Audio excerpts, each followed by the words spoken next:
अभी हाल ही में हमने देखा कि स्विट्जरलैंड ने इंडिया को दिया जाने वाला मोस्ट फेवर्ड नेशन के स्टेटस को सस्पेंड कर दिया है। तो आइए समझते हैं मोस्ट फेवर्ड नेशन का स्टेटस क्या होता है, इसके क्या फायदे होते हैं और इससे होने वाला निगेटिव इम्पैक्ट क्या होगा। तो सबसे पहले बात की जाए, ये न्यूज में क्यों आया कि क्योंकि स्विट्जरलैंड ने मोस्ट फेवर्ड नेशन जो कि डबल टैक्स अवॉइडेंस एग्रीमेंट के तहत दिया जाता है, वो स्टेटस इंडिया से वापस छीन लिया है।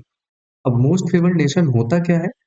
तो एक सिंपल से यहाँ पे डेफिनेशन दी जाती है कि मोस्ट फेवर्ड नेशन एक टाइप का नॉन डिस्क्रिमिनेटरी ट्रेड पॉलिसी है।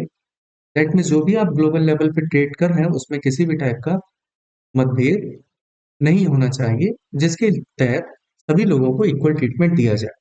और सिंपल भाषा में समझें तो इसका सीधा सा मतलब होता है कि अगर कोई देश किसी सामने वाले देश को फेवरेबल टैक्स रेट देता है, तो ये उस ट्रीटी में आने वाले सभी देशों पर लागू होगा।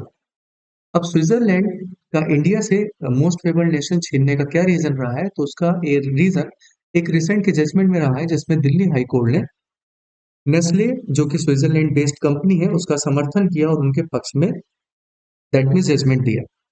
नेस्ले का मानना था कि मोस्ट फेवर्ड नेशन के तहत जो भी डिविडेंड पे टैक्स दिया गया है, उस वो टैक्स उनको वापस मिलना चाहिए और जो कम दरों वाले नियम है अन्य देशों की तरह भारत पे भी लागू होना चाहिए, जिसका समर्थन दिल्ली हाई कोर्ट ने किया।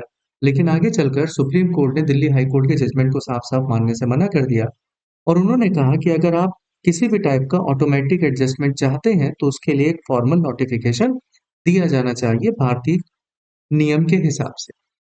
और इसी चीज से अगेंस्ट जाकर स्विट्जरलैंड ने इंडिया के मोस्ट फेवर्ड नेशन का स्टेटस भारत से छीन लिया है।